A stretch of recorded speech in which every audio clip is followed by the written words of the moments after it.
Indus age and friends world TV ਦੇ ਤੁਹਾਡਾ ਸਾਰਿਆਂ ਦਾ ਨਿੱਘਾ ਜਿਹਾ ਸਵਾਗਤ। ਅੱਜ ਮੈਂ ਤੁਹਾਡੀ ਮੁਲਾਕਾਤ ਕਰਾਵਾਂਗਾ ਸਪੈਸ਼ਲ ਮਿਸਟਰ ਬੀਮਸ ਦੇ ਨਾਲ। ਉਹਨਾਂ ਦਾ ਕਿਹੜਾ ਗੀਤ ਬਹੁਤ ਹੀ ਦੁਨੀਆ ਦੇ ਵਿੱਚ ਕਾਮਯਾਬੀ ਦੀ ਬੁਲੰਦੀਆਂ ਤੇ ਚੜ ਰਿਹਾ ਹੈ ਤੇ ਬਹੁਤ ਹੀ ਅੱਛਾ ਗੀਤ ਹੈ। ਤੇ ਆਓ ਅੱਜ ਸਪੈਸ਼ਲ ਮੁਲਾਕਾਤ ਮਿਸਟਰ ਬੀਮਸ ਨਾਲ। ਮਿਸਟਰ ਬੀਮ ਤੁਹਾਡਾ ਸਟੂਡੀਓ 'ਚ ਬਹੁਤ ਬਹੁਤ ਸਵਾਗਤ। ਤੁਹਾਡਾ ਵੀ ਮੇਰੇ ਗਹਿਰਾਈਆਂ ਦਿਲ ਦੀਆਂ ਵਿੱਚੋਂ ਬਹੁਤ ਬਹੁਤ ਧੰਨਵਾਦ ਤੇ ਸ਼ੁਕਰੀਆ जी। आज सब तो पहले अपनी तुसीं मुबारकबाद दे बहुत हकदार हो कि किहड़ी दुनिया दे विच ये गाना तेरा नाम जपदे जिहड़ा तेरा नाम जपदे ये गाने नूं इन्ना प्यार मिल रहा है ऑल ओवर वर्ल्ड तो की फील हो रहा तुहानूं?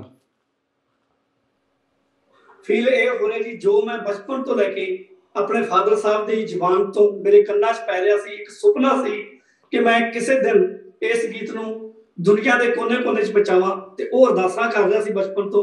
ते गुरु जी दी भी आशीर्वाद मेरे उत्ते है सिर दे उत्ते बरकत साहब दा कि ओह अज है तां नहीं दुनिया ते पर जे हुंदे तां होर खुशियां चार चंन लग जाणियां सी। पर फिर भी परमात्मा दे अगे अरदास करदा 24 घंटे मेरे सिर ते मैं ये फील करदा बरकत साहब दा मेरे सिर ते हथ है ते अज मैं अपने पिता जी दा सुपना पूरा कर दित्ता है। क्या बात है, क्या बात है। अगर मैं गाने दे विच गाने दी सारी स्टार कास्ट की गल करा, मैं शुरुआत करदा डायरैक्टर देवी शर्मा तो ते इहदे विच बल्कि एक डायरैक्टर नहीं है, 2-3 डायरैक्टर्स ने बिकॉज ये सारी अलग अलग कंट्रीज़ दे विच अलग अलग लोकेशनां ते गाना शूट होया है। ते तुसीं पहलों डायरैक्शन दे पक्ष दे हिसाब दे नाल इस बारे उन्हां बारे की कहोगे? सब तो पहला तो मैं जिस वक्त इसको कंपोज किया मैनू लगदा सी मैं कल्ला गाऊंगा। फिर मैं एक लड़की सीगी उसनू जदों किहा भी आपां गाइए ਉਹਨੇ काफी प्रैक्टिस की महीना डेढ़ महीना पर उस तो नहीं निभा गया। फिर मैं मीनू सिंह ने गाया ना फिर मैं अपने कल्ले वास्ते जी। पर एक साडी आपदी ही स्टूडेंट बच्ची है ਜਿਹੜੀ ਸਾਡੇ ਹੱਥਾਂ 'ਚ ਪਲੀ ਹੈ मीनू सिंह जी। फिर मैं ਉਸ ਨੂੰ ਕਿਹਾ ਬੇਟੇ ਆਪਾਂ ਇਸ ਗੀਤ ਨੂੰ ਗਾਈਏ। ਉਸਨੇ ਸਵੀਕਾਰ ਕੀਤਾ। ਉਹਨੂੰ ਮੈਂ ਇੱਕ ਵਾਰੀ ਗੀਤ ਭੇਜਿਆ ਤੇ ਦੂਸਰੀ ਵਾਰੀ ਮਿਹਨਤ ਕਰਨ ਦੀ ਲੋੜ ਨਹੀਂ ਉਸਨੇ ਇੱਕੋ ਹੀ ਸਿੰਗਲ ਟਰੈਕ 'ਚ ਇਹ ਰਿਕਾਰਡ ਕਰ ਦਿੱਤਾ। ਤੇ ਇਸ ਤੋਂ ਬਾਅਦ ਅਸੀਂ ਗੀਤ ਨੂੰ ਤਿਆਰ ਕੀਤਾ। ਫਿਰ 뮤직 ਦਾ ਟਰੈਕ ਤਿਆਰ ਕਰੀਏ ਹੌਲੀ ਹੌਲੀ ਵਿੱਚ ਅਲਾਪ ਪਾਏ ਜਿਵੇਂ 2.5-3 ਮਹੀਨੇ ਸਾਨੂੰ ਲੱਗ ਗਏ ਇਕੱਲੀ ਆਡੀਓ ਕਰਨ ਤੇ। ਜਦੋਂ ਆਡੀਓ ਤਿਆਰ ਹੋ ਗਈ ਉਸ ਤੋਂ ਬਾਅਦ ਫਿਰ ਵੀਡੀਓ ਦਾ ਸਟੈਪ ਆਇਆ। Okay great. ਤੇ ਵੀਡੀਓ ਦੇ ਸਪੈਸ਼ਲੀ ਦੇਵੀ ਸ਼ਰਮਾ ਤੇ ਪੂਰੀ ਟੀਮ ਬਾਰੇ ਤੁਸੀਂ ਕੀ ਗੱਲ ਕਰੋਗੇ? ਐਕਚੁਅਲੀ ਮੈਂ ਹਰ ਇੱਕ ਗੀਤ ਨੂੰ ਚੰਗੀ ਤਰ੍ਹਾਂ ਸੁਣ ਰਿਹਾ ਸੀ ਜਿੰਨੇ ਧਾਰਮਿਕ ਆਏ ਤੇ ਵੀਡੀਓ ਡਾਇਰੈਕਟਰਾਂ ਦੀ ਹਰ ਇੱਕ ਡਾਇਰੈਕਸ਼ਨ ਨੂੰ ਦੇਖ ਰਿਹਾ ਸੀ ਪਰ ਮੈਨੂੰ ਕੁਝ ਜੱਜ ਨਹੀਂ ਸੀ ਰਿਹਾ। ਫਿਰ ਇੱਕਦਮ ਮੇਰੇ ਦਿਮਾਗ 'ਚ ਆਇਆ ਕਿ ਮੇਰੇ ਬਚਪਨ ਦੇ ਯਾਰ ਜਿਹੜੇ ਕਿ ਅਸੀਂ ਇਕੱਠੇ ਖੇਡਦੇ ਸੀ ਜਦੋਂ ਸੰਘਰਸ਼ ਸ਼ੁਰੂ ਕੀਤਾ ਸੀ ਦੇਵੀ ਸ਼ਰਮਾ ਜੀ ਨੇ ਵੀ ਤੇ ਅਸੀਂ ਵੀ ਉਸ ਤੇ ਗਿਆ YouTube ਦੇ ਉੱਤੇ ਤੇ Facebook ਤੇ ਮੈਂ ਜਦੋਂ ਉਸ ਤੇ ਦੇਖ ਰਿਹਾ ਸੀ ਕਿ ਉਹ ਫਿਲਮਾਂ ਬਹੁਤ ਵਧੀਆ ਬਣਾ ਰਿਹਾ ਤੇ ਫਿਰ ਮੈਂ ਉਸ ਦਾ ਨੰਬਰ ਕਿਸੇ ਯਾਰ ਦੋਸਤ ਤੋਂ ਦਿੱਤਾ ਤੇ ਉਸ ਨੂੰ ਕਾਲ ਕੀਤੀ। ਮੈਂ ਕਿਹਾ ਮਿੱਤਰ ਮੈਂ ਇੱਕ ਗੀਤ ਸ਼ੂਟ ਕਰਨਾ ਹੈ ਤੇ ਤੂੰ ਮੇਰੀ ਮਦਦ ਕਰੋ। ਉਸਨੇ ਕਿਹਾ ਕਿ ਮੈਂ ਵੈਸੇ ਤਾਂ ਗੀਤ ਮੈਂ ਕਰਦਾ ਨਹੀਂ, ਮੈਂ ਫਿਲਮਾਂ ਕਰ ਰਿਹਾ ਪਰ ਬੇਅੰਤ ਸਿੰਘ ਜੀ ਤੁਸੀਂ ਮੇਰੇ ਬਚਪਨ ਦੇ ਯਾਰ ਹੋ, ਕੋਈ ਗੱਲ ਨਹੀਂ ਤੁਸੀਂ ਮੈਨੂੰ ਗੀਤ ਭੇਜੋ ਆਪਾਂ ਇਸ ਤੇ ਸਟੱਡੀ ਕਰ ਲੈਂਦੇ ਹਾਂ। बहुत ही वधिया ते बहुत ही वधिया डायरैक्शन है ते किन्ने ही मैं कहांगा हास्य कलाकार सुरिंदर फरिश्ता कुल्ले शाह उफ कुल्ले शाह तुसी इस गीत दे विच उन्हां नूं काफ़ी सीरीयस रोल बहुत ही वधिया एक्टिंग करवाई है ते उन्हां तुसी किद्दां विचार आया कि तुसी कुल्ले शाह नूं इस प्रोजैक्ट दे विच इनवॉल्व करो? एक्चुअली जो मैं दूरदर्शन से काफी अच्छे प्रोड्यूसर नाल काम किया सहायक तौर पर मनोहर भारत जी, लखविंदर जौहल जी, जसवीर सिंह ਤੇ ਉਸ ਟਾਈਮ ਤੇ ਲਿਸ਼ਕਾਰਾ ਦੇ ਵਿੱਚ ਵੀ ਇਹ ਆਇਆ ਕਰਦੇ ਸਨ ਤੇ ਸਾਡੇ ਅਖਾੜਾ ਪ੍ਰੋਗਰਾਮ ਪਿੰਡਾਂ ਵਿੱਚ ਕਰਦੇ ਸੀ ਤੇ ਕੁੱਲਾ ਸ਼ਾਹ ਜੀ ਸਾਡੇ ਨਾਲ ਮਿੱਤਰਤਾ ਕੀ ਭੈਣ ਭਰਾਵਾਂ ਵਾਂਗੂ ਹੀ ਰਿਸ਼ਤਾ ਬਣ ਗਿਆ ਫੈਮਿਲੀ ਰਿਲੇਸ਼ਨ ਤੇ ਮੈਂ ਕਾਫੀ ਦੇਰ ਦੇਖਦਾ ਰਿਹਾ ਤੇ ਫਿਰ ਮੈਂ ਸੋਚਿਆ ਵੀ ਇਹਨਾਂ ਤੋਂ ਹੀ ਲਿੱਤਾ ਜਾਵੇ ਇਹ ਸੀਨ।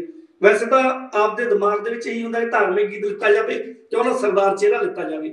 ਜੇ ਮੈਂ ਕਿਹਾ ਸਰਦਾਰ ਚਿਹਰੇ ਲਿੱਤੇ ਗਏ ਤਾਂ ਧਰਤੀ 'ਚ ਆਉਂਦੇ ਗੁਰਬਾਣੀ 'ਚ ਲਿਖਿਆ ਕਿ ਜ਼ਰੂਰੀ ਨਹੀਂ ਰੱਬ ਗਾਤਰਿਆਂ ਵਾਲਿਆਂ ਨੂੰ ਮਿਲਦਾ ਜਾਂ ਸਰਦਾਰਾਂ ਨੂੰ ਮਿਲਦਾ। ਉਹਦੇ 'ਚ ਲਿਖਿਆ ਜਿਨ ਪ੍ਰੇਮ ਕੀਓ ਤਿਨ ਹੀ ਪ੍ਰਭ ਪਾਇਓ। ਉਸ ਲਈ ਰੱਬ ਨੂੰ ਪਾਉਣ ਲਈ ਭਗਤੀ ਕਰਨ ਲਈ ਕੋਈ ਵੀ ਧਰਮ ਦਾ ਬੰਦਾ ਆ ਸਕਦਾ ਹੈ। ਫਿਰ ਮੈਂ ਇੱਕੋ ਹੀ ਗੱਲ ਚੁਣੀ ਕਿ ਫਰਿਸ਼ਤਾ ਜੀ ਨੂੰ ਚੁਣਿਆ ਗਿਆ ਇਸ ਨੂੰ। क्या बात है, सही गल है, रब दे बंदे है। तो मैं तुहानूं ज़्यादा दूर नहीं रखांगा, तुसीं हारमोनीयम दे उत्ते तुहाडीआं उंगलियां मैनूं पता है ਚੱਲਣ वास्ते वेट कर रही हैं ते असीं तुहाडे तो इस गाने दीयां 2 लाइनां जरूर सुनना चाहांगे।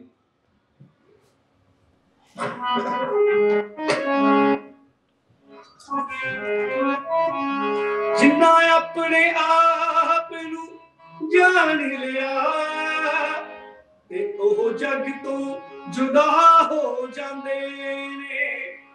जिन्ना मुर्शिद नू रब जान लिया ਤੇ ਉਹ ਬੰਦਿਓ ਖੁਦਾ ਹੋ ਜਾਂਦੇ ਨੇ।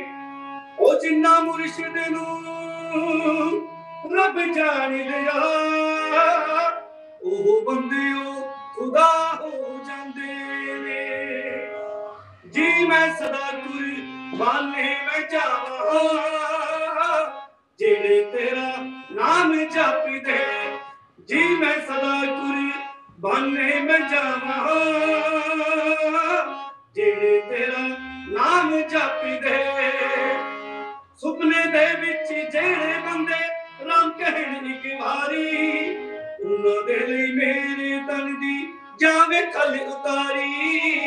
ਉਹਨਾਂ ਦੇ ਲਈ ਮੇਰੇ ਤਨ ਦੀ ਜਾਵੇ ਖਲ ਉਤਾਰੀ। ਪੈਰੀ ਜੁੱਤੀਆਂ ਜੀ ਮੈਂ, ਪੈਰੀ ਜੁੱਤੀਆਂ ਬਣਾ ਕੇ ਜੀ ਮੈਂ ਪਾਵਾਂ, ਜਿਹੜੇ ਤੇਰਾ ਨਾਮ ਜਪਦੇ। ਜੀ ਮੈਂ ਸਦਾ ਕੁਰਬਾਨੇ ਉਹਦੇ ਜਾਵਾਂ, ਜਿਹੜੇ ਤੇਰਾ ਨਾਮ ਜਪਦੇ। ਕਿਆ ਬਾਤ ਹੈ, ਕਿਆ ਬਾਤ ਹੈ ਭਾਜੀ। ਮੈਂ ਬੇਨ ਜੀ ਅਗਰ ਗੱਲ ਕਹਾਂ ਕਿ ਇਹਦੇ ਵਿੱਚ ਕਿ ਮਾਡਰਨ ਵੀਡੀਓ ਦਾ ਮਾਡਰਨ ਮੈਂ ਤਾਂ ਕਹਾਂਗਾ ਕਿਉਂਕਿ ਮੇਰਾ ਖਿਆਲ ਪਹਿਲਾ ਇੱਦਾਂ ਦਾ ਗੀਤ ਹੋਏਗਾ ਕਿ ਇਹਦੇ ਵਿੱਚ ਗੀਤ ਤੇ ਸ਼ਬਦ ਨੂੰ ਗੀਤ ਦੇ ਵਿੱਚ ਪਰੋਤਾ ਗਿਆ ਤੇ ਨਾਲ ਨਾਲ ਉਸ ਗੀਤ ਨੂੰ ਵਿੱਚ ਤੁਸੀਂ ਹੈਲੀਕਾਪਟਰ ਤੱਕ ਵੀ ਯੂਜ਼ ਕੀਤਾ ਹੈ। ਤੇ ਕਿੱਦਾਂ ਖਿਆਲ ਆਇਆ ਕਿ ਮੈਂ ਤੁਹਾਨੂੰ ਉਹਨੂੰ ਮਾਡਰਨ ਦੇ ਹੈਲੀਕਾਪਟਰ ਤੇ ਕਿੱਦਾਂ ਕਿ ਤੁਸੀਂ ਬੈਂਡ ਦੇ ਨਾਲ ਉਹਨੂੰ ਸ਼ੂਟ ਕੀਤਾ, ਮਿਕਸਅਪ ਕੀਤਾ, ਉਹਦੇ ਵਿੱਚ ਕਈ ਗੱਡੀਆਂ ਵੀ ਲੈ ਕੇ ਆਏ, ਕਈ ਚੰਗੇ ਟਰੱਕ ਵੀ ਖੜੇ ਨੇ, ਕਈ ਚੀਜ਼ਾਂ ਵੈਰਾਈਟੀ ਪੂਰੀ ਦੇਖਣ ਨੂੰ ਮਿਲ ਰਹੀ ਹੈ। ਤੇ ਹੈਲੀਕਾਪਟਰ ਦਾ ਕਿਹਦਾ ਖਿਆਲ ਆਇਆ? ਐਕਚੁਅਲੀ ਜੀ ਸ਼ੁਰੂ ਤੋਂ ਹੀ ਆਪਾਂ ਦੇਖ ਰਹੇ ਹਾਂ ਧਰਮਾਂ ਦੇ ਵਿੱਚ ਧਰਮ ਕੋਈ ਵੀ ਮਾੜਾ ਨਹੀਂ, ਨਾ ਕਿ ਧਰਮ ਕਿਸੇ ਨੂੰ ਤੋੜਦਾ, ਸਾਰੇ ਧਰਮ ਜੋੜਦੇ ਨੇ ਜੀ। ਪਰ ਜਿਹੜੇ ਸਾਡੇ ਧਰਮਾਂ ਦੇ ਠੇਕੇਦਾਰ ਬੈਠੇ ਨੇ ਉਹ ਸਿਰਫ ਆਪਣੇ ਨਾਲ ਹੀ ਜੋੜੀ ਜਾਂਦੇ ਨੇ। ਸਿੱਖ ਕਹਿੰਦੇ ਨੇ ਸਾਡੇ ਕੋਲੇ ਆਓ ਅਸੀਂ ਤੁਹਾਨੂੰ ਰੱਬ ਨੂੰ ਮਿਲਾਉਂਦੇ ਆ, ਹਿੰਦੂ ਕਹਿੰਦੇ ਸਾਡੇ ਕੋਲੇ ਆਓ ਅਸੀਂ ਰੱਬ ਨੂੰ ਮਿਲਾਉਂਦੇ ਆ। ਲੇਕਿਨ ਸੜਕਾਂ ਤੇ ਲੜਦੇ ਫਿਰਦੇ ਨੇ ਧਰਮ ਦੇ ਨਾਂ ਤੇ, ਲੇਕਿਨ ਜੋ ਆਪਦੇ ਧਰਮਾਂ ਦੇ ਗੁਰੂ ਕਹਿ ਕੇ ਗਏ ਨੇ ਉਹਦੀ ਗੱਲ ਨਹੀਂ ਸੁਣਦੇ। ਠੀਕ ਹੈ ਨਹੀਂ। ਮੈਂ ਫਿਰ ਇਸ ਗੀਤ ਨੂੰ ਇੱਕੋ ਹੀ ਮਾਲਾ ਵਿੱਚ ਪਰੋਇਆ ਵੀ ਹਿੰਦੂ ਵੀ, ਮੁਸਲਮਾਨ ਵੀ, ਸਿੱਖ ਵੀ, ਈਸਾਈ ਵੀ, ਉਹਨਾਂ ਨੂੰ ਆਪਣੇ ਆਪ ਦੇ ਵਿੱਚ ਇਕੱਠਾ ਕਰਕੇ ਇੱਕੋ ਗੀਤ ਦੇ ਵਿੱਚ ਸਾਰੇ ਹੀ ਧਰਮਾਂ ਨੂੰ ਸਤਿਕਾਰ ਦਿੱਤਾ। ਮੈਨੂੰ ਬਹੁਤ ਪ੍ਰੋਬਲਮ ਆ ਰਹੀ ਸੀ, ਡਰ ਵੀ ਲੱਗਦਾ ਸੀ ਕਿ ਮੈਂ ਇਸ ਗੀਤ ਨੂੰ ਬਣਾ ਰਿਹਾ ਕਿਤੇ ਲੋਕਾਂ ਦਾ ਇਤਰਾਜ਼ ਨਾ ਉੱਠੇ, ਪਰ ਮੈਂ ਧੰਨ ਸ਼੍ਰੀ ਗੁਰੂ ਨਾਨਕ ਦੇਵ ਜੀ ਤੇ ਗੁਰੂ ਗ੍ਰੰਥ ਸਾਹਿਬ ਜੀ ਮੁਰੇ ਅਰਦਾਸ ਕਰਕੇ ਇਸ ਗੀਤ ਨੂੰ ਸ਼ੁਰੂ ਕੀਤਾ ਤੇ ਰੱਬ ਦੀ ਕਿਰਪਾ ਨਾਲ ਬਹੁਤ ਹੀ ਮਾਣ ਮਿਲਿਆ ਤੇ ਸਾਰਿਆਂ ਨੇ ਸਤਿਕਾਰ ਦਿੱਤਾ ਇਸ ਧਰਮ ਗੀਤ ਨੂੰ। ਬਹੁਤ ਹੀ ਵਧੀਆ। ਤੇ ਨਾਲ ਮੈਂ ਤੁਹਾਨੂੰ ਇਹ ਵੀ ਪੁੱਛਾਂਗਾ ਕਿ ਕੋਵਿਡ ਦੀ ਸਿਚੁਏਸ਼ਨ ਦੇ ਵਿੱਚ ਤੁਸੀਂ ਇਹ ਗਾਣਾ ਸਾਰਾ ਸ਼ੂਟ ਕੀਤਾ ਤੇ ਕਈ ਆਰਟਿਸਟ ਤੁਹਾਡੇ ਨਾਲ ਵੀ ਨਹੀਂ ਸੀਗੇ ਤੇ ਕਈ ਪ੍ਰੋਬਲਮਸ ਆਈਆਂ ਹੋਣੀਆਂ, ਥੋੜਾ ਜਿਹਾ ਉਹਦਾ ਵੀ ਆਪਣਾ ਐਕਸਪੀਰੀਅੰਸ ਸ਼ੇਅਰ ਕਰੋ ਸਾਡੇ ਨਾਲ। ਕੋਵਿਡ ਦੇ ਦਿਨਾਂ 'ਚ ਜਦੋਂ ਅਸੀਂ ਸ਼ੂਟਿੰਗ ਸ਼ੁਰੂ ਕੀਤੀ ਤੇ ਗਾਣਾ ਤਿਆਰ ਕੀਤਾ, ਉਸ ਵਕਤ ਇੰਡੀਆ ਦੇ ਵਿੱਚ ਵੀ ਕਾਫੀ ਪ੍ਰੋਬਲਮ ਆ ਗਈ ਸੀ ਆਕਸੀਜਨ ਦੀ। ਕਾਫੀ 3-4 ਮਹੀਨੇ ਸਾਨੂੰ ਵੇਟ ਕਰਨਾ ਪਿਆ। ਮਾੜੀ ਸ਼ੂਟਿੰਗ ਕਰ ਲੈਂਦੇ ਸੀ ਕਿਤੇ ਨਾ ਕਿਤੇ, ਕਦੇ ਆਡੀਓ ਕਦੇ ਵੀਡੀਓ। ਫਿਰ ਇੱਥੇ ਜਦੋਂ ਆਸਟ੍ਰੇਲੀਆ ਦੇ ਵਿੱਚ ਸ਼ੂਟ ਕੀਤਾ 2 ਸੀਨ ਕਰ ਲਏ, ਫਿਰ ਵਿੱਚ ਦੀ ਕੋਵਿਡ ਦੇ ਲਾਕਡਾਊਨ ਹੋ ਜਾਂਦਾ ਸੀ ਤੇ ਗੀਤ 3-4 ਮਹੀਨੇ ਪਹਿਲਾਂ ਤਿਆਰ ਹੋ ਗਿਆ ਸੀ। ਪਰ ਮੇਰੀ ਤਮੰਨਾ ਸੀ ਕਿ ਗੀਤ ਨੂੰ ਐਸੋ ਲੈਵਲ ਤੇ ਲੈ ਕੇ ਜਾਇਆ ਜਾਵੇ ਕਿ ਲੋਕਾਂ ਨੂੰ ਦਿਖਾ ਦਿੱਤਾ ਜਾਵੇ ਇਹ ਜਿਹੜਾ ਧਾਰਮਿਕ ਗੀਤ ਹੈ ਇਹ ਸਿਰਫ ਗੁਰਦੁਆਰੇ, ਮੰਦਿਰ ਜਾਂ ਹਰ ਇੱਕ ਚਰਚ ਦੇ ਵਿੱਚ ਹੀ ਨਹੀਂ ਸੀਮਤ ਰੱਖਿਆ ਜਾ ਸਕਦਾ, ਇਸ ਨੂੰ ਬਹੁਤ ਵੱਡਾ ਬਣਾਇਆ ਜਾ ਸਕਦਾ ਹੈ। ਤੇ ਹੈਲੀਕਾਪਟਰ ਦੇ ਸੀਨ ਸਾਨੂੰ ਮਿਲ ਨਹੀਂ ਸੀ ਰਹੇ, ਇਸ ਕਰਕੇ ਅਸੀਂ 3 ਜਾਂ 3.5 ਮਹੀਨੇ ਵੇਟ ਕੀਤੀ ਤੇ 3.5 ਮਹੀਨਿਆਂ ਬਾਅਦ ਸਾਨੂੰ ਹੈਲੀਕਾਪਟਰ ਦਾ ਸੀਨ ਮਿਲਣ ਦੀ ਇਜਾਜ਼ਤ ਮਿਲੀ ਤਾਂ ਹੈਲੀਕਾਪਟਰ ਦਾ ਸੀਨ ਮੁਕੰਮਲ ਕਰਕੇ ਫਿਰ ਅਸੀਂ ਇਸ ਨੂੰ ਐਡੀਟਿੰਗ ਤੇ ਲੈ ਕੇ ਗਏ। ਬਹੁਤ ਵਧੀਆ ਜੀ।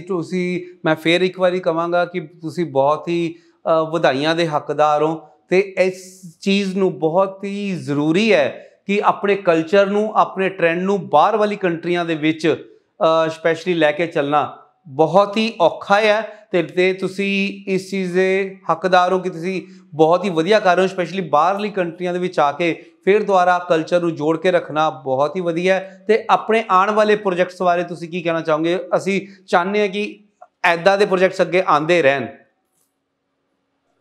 ਐਕਚੁਅਲੀ ਮੇਰੇ ਦਿਮਾਗ ਵਿੱਚ ਹੁਣ 2 ਪ੍ਰੋਜੈਕਟ ਚੱਲ ਰਹੇ ਨੇ ਜੀ। ਇੱਕ ਤਾਂ ਧੰਨ ਸ਼੍ਰੀ ਗੁਰੂ ਗੋਬਿੰਦ ਸਿੰਘ ਜੀ ਮਹਾਰਾਜ ਨੇ ਜਿਸ ਵਕਤ ਖਾਲਸਾ ਪੰਥ ਸਾਜਿਆ, ਅਕਾਲ ਪੁਰਖ ਨਾਲ ਰਹਿ ਕੀਤੀ ਕਿ ਮੈਂ ਅਕਾਲ ਪੁਰਖ ਸੀ, ਉਹ ਮੈਨੂੰ ਦੇਵੋ ਆਸ਼ੀਰਵਾਦ, ਮੈਂ ਇੱਕ ਵੱਖਰੀ ਕੌਮ ਪੈਦਾ ਕਰਨੀ ਹੈ, ਜਨਮ ਦੇਣ ਮਤਲਬ ਕਿ ਲੱਗਿਆ। ਤਾਂ ਅਕਾਲ ਪੁਰਖ ਨੇ ਕਿਹਾ ਕਿ ਪਹਿਲਾਂ ਹੀ 2-3 ਕੌਮਾਂ ਚੱਲ ਰਹੀਆਂ ਨੇ ਤੇ ਉਹਨਾਂ ਦੇ ਤੁਹਾਨੂੰ ਕੀ ਇਤਰਾਜ਼ ਹੈ? ਤੇ ਉਹ ਅਕਾਲ ਪੁਰਖ ਨੂੰ ਬੇਨਤੀ ਕੀਤੀ ਅੱਛਾ ਕਿ ਮੈਨੂੰ ਇਤਰਾਜ਼ ਕੋਈ ਨਹੀਂ, ਪਰ ਜ਼ੁਲਮ ਬਹੁਤ ਵਧਿਆ ਹੋਇਆ। ਆਪਾਂ ਝਾਤੀ ਮਾਰੀਏ ਗੁਰੂ ਤੇਗ ਬਹਾਦਰ ਸਾਹਿਬ ਵੇਲੇ ਵੀ ਜਿਸ ਵਕਤ ਜ਼ੁਲਮ ਇੰਨਾ ਵਧਿਆ ਸੀ, ਸਾਡੇ ਹਿੰਦੂ ਧਰਮ ਦੇ ਵਿੱਚ ਮੰਦਿਰਾਂ ਦੇ ਵਿੱਚੋਂ ਧਰਮ ਨੂੰ ਖਤਮ ਕੀਤਾ ਜਾ ਰਿਹਾ ਸੀ, ਸਵਾ ਸਵਾ ਮਣ ਜੰਜੂ ਲਾ ਕੇ ਫਿਰ ਰੋਟੀ ਖਾਈ ਜਾਂਦੀ ਸੀਗੀ ਜੀ, ਜੋ ਕਿ ਉਸ ਟਾਈਮ ਦੇ ਬਾਦਸ਼ਾਹ ਸਨ। ਤੇ ਇੰਨਾ ਧਰਮ ਦੇ ਉੱਤੇ ਜ਼ਿਆਦਾ ਹੋ ਚੁੱਕਿਆ ਸੀ ਅਤਿਆਚਾਰ। ਫਿਰ ਕਿਹਾ ਵੀ ਮੈਨੂੰ ਕੋਈ ਨਵੀਂ ਕੌਮ ਸਾਜੋ, ਤਾਂ ਅਕਾਲ ਪੁਰਖ ਨੇ ਕਿਹਾ ਸਾਜ ਤਾਂ ਲਵਿਓ, ਪਰ ਤੁਹਾਨੂੰ ਭਰੋਸਾ ਹੈ ਕਿ ਕੌਮ ਤੁਹਾਡੇ ਤੇ ਬਿਲਕੁਲ ਖਰੀ ਉਤਰੂਗੀ। ਗੁਰੂ ਗੋਬਿੰਦ ਸਿੰਘ ਜੀ ਨੇ ਕਿਹਾ ਕਿ ਮੈਨੂੰ ਆਪਣੇ ਪੁੱਤਰਾਂ ਤੋਂ ਵੱਧ ਵਿਸ਼ਵਾਸ ਹੈ, ਆਗਿਆ ਦੇਵੋ। ਤੇ ਫਿਰ ਪਾਤਸ਼ਾਹ ਨੇ ਕਿਹਾ ਕਿ ਇਸ ਕੌਮ ਨੂੰ ਸਾਜਣ ਲਈ ਤੈਨੂੰ ਸਾਰਾ ਸਰਬੰਸ ਵਾਰਨਾ ਪਊਗਾ, ਮਨਜ਼ੂਰ ਹੈ।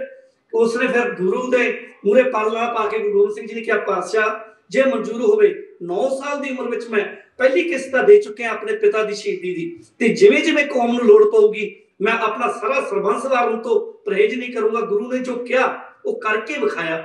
ਪਰ ਜੋ ਅੱਜ ਫਿਰ ਸਾਡੀ ਕੌਮ ਦੇ ਵਿੱਚ ਨਿਕਲਤਾ ਆ ਰਹੀ ਹੈ, ਮਤਲਬ ਕਿ ਧਰਮ ਦੇ ਨਾਲ ਦੁਕਾਨਾਂ ਖੁੱਲ ਗਈਆਂ। ਜੋ ਗੁਰੂ ਕਹਿੰਦਾ ਹੈ, ਗੁਰੂ ਗ੍ਰੰਥ ਸਾਹਿਬ ਜੀ ਕਹਿ ਰਹੇ ਨੇ, ਜਾਂ ਗੁਰੂ ਗੋਬਿੰਦ ਸਿੰਘ ਜੀ ਕਹਿ ਕੇ ਗਏ ਸੀ ਵੀ ਭਾਈ ਜਾਤ ਪਾਤ ਨੂੰ ਛੱਡੋ, ਲੜਾਈਆਂ ਝਗੜੇ ਛੱਡੋ, ਇੱਕ ਹੀ ਧਰਮ ਹੈ, ਮਾਨਸ ਕੀ ਜਾਤ ਸਭ ਇੱਕ ਹੈ ਪਹਿਚਾਨੋ। ਅੱਜ ਅਕਾਲ ਪੁਰਖ ਫਿਰ ਗੁਰੂ ਗੋਬਿੰਦ ਸਿੰਘ ਜੀ ਨੂੰ ਪੁੱਛ ਰਹੇ ਨੇ ਵੀ ਦੇਖ ਤੇਰੀ ਕੌਮ ਕਿਸ ਤਰ੍ਹਾਂ ਕਿੱਧਰ ਨੂੰ ਜਾ ਰਹੀ ਹੈ। ਜਦੋਂ ਗੀਤ ਸੁਣੋਗੇ ਵਾਕਈ ਤੁਹਾਨੂੰ ਪਤਾ ਲੱਗੂਗਾ ਕਿ ਗੀਤ ਬਹੁਤ ਵਧੀਆ ਹੋਊਗਾ ਮਾਰਕੀਟ 'ਚ। ਬਹੁਤ ਹੀ ਵਧੀਆ ਜੀ। ਆਪਾਂ ਇੱਕ ਵਾਰੀ ਫੇਰ ਤੁਹਾਨੂੰ ਬਹੁਤ ਬਹੁਤ ਵਧਾਈਆਂ ਦਿੰਦੇ ਹਾਂ ਤੇ ਤੁਸੀਂ ਇਸ ਦੇ ਬਹੁਤ ਹੀ ਹੱਕਦਾਰ ਹੋ ਕਿ ਇੰਨੇ ਹਜ਼ਾਰੋਂ ਲੱਖੋਂ ਬਲਕਿ ਮਿਲੀਅਨਸ ਦੇ ਵਿੱਚ ਵਿਊਅਰਸ ਹੁਣ ਤਾਂ ਹੋ ਚੁੱਕੇ ਗਾਣੇ ਦੇ। ਤੇ ਦੋਸਤੋ ਤੁਸੀਂ ਵੀ ਇਸ ਗਾਣੇ ਨੂੰ ਜ਼ਰੂਰ ਸੁਣੋ, ਦੇਖੋ ਤੇ ਦੇਖੋ ਕਿ ਕਿਸ ਤਰੀਕੇ ਨਾਲ ਬਾਹਰਲੀ ਕੰਟਰੀ 'ਚ ਰਹਿ ਕੇ ਇੰਨੀ ਡੈਡੀਕੇਸ਼ਨ ਦੇ ਨਾਲ, ਡਿਵੋਸ਼ਨ ਦੇ ਨਾਲ ਇਹ ਗਾਣੇ ਨੂੰ ਬਣਾਇਆ ਗਿਆ। ਤੇ ਬਹੁਤ ਬਹੁਤ ਸ਼ੁਕਰੀਆ ਮਿਸਟਰ ਬੀਨਸ, ਤੁਸੀਂ ਇਸ ਗਾਣੇ ਨੂੰ ਲੈ ਕੇ ਆਏ ਤੇ ਅੱਗੇ ਇਸ ਬਹੁਤ ਸੋਹਣੇ ਸੋਹਣੇ ਪ੍ਰੋਜੈਕਟ ਲੈ ਕੇ ਆ ਰਹੇ ਹੋ। ਬਹੁਤ ਬਹੁਤ ਸ਼ੁਕਰੀਆ। ਤੇ ਜਾਂਦੇ ਜਾਂਦੇ 2 ਲਾਈਨਾਂ ਦੇ ਨਾਲ ਅਸੀਂ ਤੁਹਾਡੇ ਤੋਂ ਅਲਵਿਦਾ ਲੈਂਦੇ ਹਾਂ ਤੇ ਮਿਲਦੇ ਹਾਂ ਅੱਗੇ, ਗੱਲ ਕਰਦੇ ਰਿਹਾ ਕਰਾਂਗੇ। ਤੇ ਜਾਂਦੇ ਜਾਂਦੇ ਬੈਸਟ ਵਿਸ਼ੇਸ ਦਿੰਦੇ ਹਾਂ ਫਰੈਂਡਸ ਵਰਲਡ TV ਤੇ ਇੰਡਸਟਰੀ ਦੀ ਤਰਫੋਂ। ਐਂਡ ਜਾਂਦੇ ਜਾਂਦੇ 2 ਲਾਈਨਾਂ ਹੋ ਜਾਣ। ਹਾਂਜੀ, ਕਹਿੰਦੇ ਨੇ ਜਦੋਂ ਵੀ ਕੋਈ ਅਕਾਲ ਪੁਰਖ ਆਪਣੇ ਤੇ ਮਿਹਰਬਾਨ ਹੁੰਦਾ ਤੇ ਆਪਣਾ ਵੀ ਫਰਜ਼ ਬਣਦਾ ਉਹ ਸ਼ੁਕਰਾਨਾ ਕਰੀਏ। ਮੇਰੇ ਪਿਤਾ ਜੀ ਦਾ ਲਿਖਿਆ ਹੋਇਆ ਗੀਤ ਕਿ ਜਦੋਂ ਧਰਮ ਆਪਣੇ ਗੁਰੂ ਜੀ ਦੀ ਕਿਰਪਾ ਹੁੰਦੀ ਹੈ ਕਿ ਉਹਨਾਂ ਸ਼ੁਕਰਾਨਾ ਕੀਤਾ ਜਾਵੇ, ਉਹਨਾਂ ਦੀਆਂ 2 ਲਾਈਨਾਂ ਜੀ।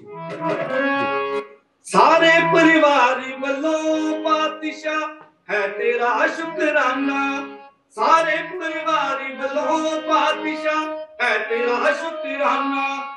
ਆਇਆ ਦਿਨ ਖੁਸ਼ੀਆਂ ਦਾ ਆਪਨੇ ਚੰਨ ਮੁਬਾਰਕ ਪਾਏ, ਆਇਆ ਦਿਨ ਖੁਸ਼ੀਆਂ ਦਾ ਆਪਨੇ ਚੰਨ ਮੁਬਾਰਕ ਪਾਏ। ਧੰਨਵਾਦ ਸਾਰਿਆਂ ਦਾ ਜਿਤਨੇ ਸਾਕ ਸੰਬੰਧੀ ਆਏ, ਧੰਨਵਾਦ ਸਾਰਿਆਂ ਦਾ ਜਿਤਨੇ ਸਾਕ ਸੰਬੰਧੀ ਆਏ। ਜਸ ਕਰਿਆ ਆਪ ਜੀ ਦਾ, ਜਸ ਕਰਿਆ ਆਪ ਜੀ ਦਾ, ਅਸੀਂ ਤਾਂ ਲਾਲਾ ਉੱਚੀਆਂ ਤਾਨਾਂ। ਸਾਰੇ ਪਰਿਵਾਰ ਵੱਲੋਂ ਪਾਤਸ਼ਾਹ ਹੈ ਤੇਰਾ ਸ਼ੁਕਰਾਨਾ। ਬਾਣੀ ਗੁਰੂ ਨਾਨਕ ਦੀ ਵਿੱਚ ਬਾਣੀ ਅੰਮ੍ਰਿਤ ਸਾਰੇ, ਬਾਣੀ ਗੁਰੂ ਨਾਨਕ ਦੀ ਬਾਣੀ ਗੁਰੂ ਗੁਰੂ ਹੈ ਬਾਣੀ। ਲਿਖਿਆ ਵਿੱਚ ਗ੍ਰੰਥਾਂ ਦੇ ਬਾਣੀ ਹੈ ਰਤਨਾ ਦੀ ਖਾਣੀ, ਉਹ ਲਿਖਿਆ ਵਿੱਚ ਗ੍ਰੰਥਾਂ ਦੇ ਬਾਣੀ ਹੈ ਰਤਨਾ ਦੀ ਖਾਣੀ। ਨੀਚਾ ਤੋਂ ਉੱਚ ਕਰੇ, ਨੀਚਾ ਤੋਂ ਉੱਚ ਕਰੇ ਜਿਸ ਦਾ ਬਾਣੀ ਨਾਲ ਜਰਾਨਾ। ਸਾਰੇ ਪਰਿਵਾਰ ਵੱਲੋਂ ਪਾਤਸ਼ਾਹ ਹੈ ਤੇਰਾ ਸ਼ੁਕਰਾਨਾ। ਜੋ ਨਜ਼ਰੀ ਆਉਂਦਾ ਹੈ ਪਾਤਸ਼ਾਹ ਸਭ ਕੁਝ ਦਿੱਤਾ ਤੇਰਾ, ਜੋ ਨਜ਼ਰੀ ਆਉਂਦਾ ਹੈ ਪਾਤਸ਼ਾਹ ਸਭ ਕੁਝ ਦਿੱਤਾ ਤੇਰਾ। ਜੇ ਤੁਹਾਨੂੰ ਸੌਂਪ ਦਈਏ ਇਸ ਵਿੱਚ ਕੀ ਲੱਗਦਾ ਹੈ ਮੇਰਾ, ਜੇ ਤੁਹਾਨੂੰ ਸੌਂਪ ਦਈਏ ਇਸ ਵਿੱਚ ਕੀ ਲੱਗਦਾ ਹੈ ਮੇਰਾ। ਸਭ ਸੱਜਣ ਦਿਸਦੇ ਨੇ, ਸਭ ਸੱਜਣ ਦਿਸਦੇ ਨੇ, ਮੈਨੂੰ ਨਾ ਕੋਈ ਦਿਸੇ ਬੇਗਾਨਾ। ਸਾਰੇ ਪਰਿਵਾਰ ਵੱਲੋਂ ਪਾਤਸ਼ਾਹ ਹੈ ਤੇਰਾ ਸ਼ੁਕਰਾਨਾ, ਸਾਰੇ ਪਰਿਵਾਰ ਵੱਲੋਂ ਪਾਤਸ਼ਾਹ ਹੈ ਤੇਰਾ ਸ਼ੁਕਰਾਨਾ। क्या बात है। तो इसी के नाल असीं इजाज़त लैंदे हैं ते असीं तुहाडे अगले आने वाले प्रोजेक्टां दी बहुत वेट करांगे ते बहुत बहुत शुभकामनावां। तो दोस्तों अज आपां गल कीती मिस्टर बीम्स दे नाल ते मैं तुहाडा अपना वरुण तिवारी। मिलते हैं अगले सप्ताह इसी प्रोग्राम जिहदा नाम है स्टार टॉक। सत श्री अकाल।